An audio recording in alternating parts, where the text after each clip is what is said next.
This is how to teach social studies, the absolute value debate method. So what's the problem? How do we teach about something where one side is very likely correct and the other side just isn't? When there is no real argument to be had, how do we present this information while allowing students to develop and form opinions? And here's an example when I was trying to teach about North Korea versus South Korea. This is a real problem I had, and I just didn't know how to do it. The vast majority of American students are going to think North Korea is a worse place than South Korea. You're never going to be able to have a debate where you say, which one would you rather live in? And American students are going to say, I'd rather live in North Korea. That's just not going to happen. Maybe 99 to 1, and that 1 is probably going to be sarcastic. This would not be a fair or interesting debate. Usually the debates that I have are trying to be 50-50, but I can't do that.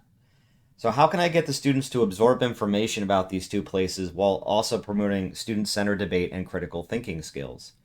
I had all these facts and details about each place, but I knew that if I just presented them and had the students summarize them, here are the facts of North Korea versus South Korea, now take a test or write an essay comparing and contrasting, that's not particularly interesting to the students, and it's also a failure as a social studies teacher because it's not important.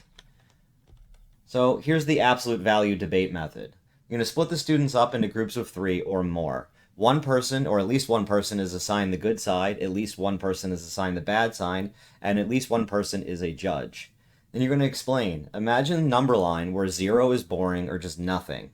The good side is on the positive or the right side. Good player. Your job is to convince the judge with these facts in your PowerPoint or worksheet or whatever you give the students that your side is as far to the right of the number line as possible. You're trying to convince the judge that your society or culture or whatever you're presenting is as good as possible.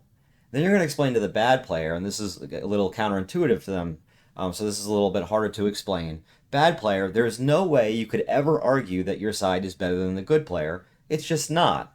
So instead, your job is to argue that your side is as far to the left or the negative side of the number line as possible. You're trying to argue, bad player, that it is more bad than the other side is good. And number 3, have students take turns presenting evidence to the judge. Which side is more?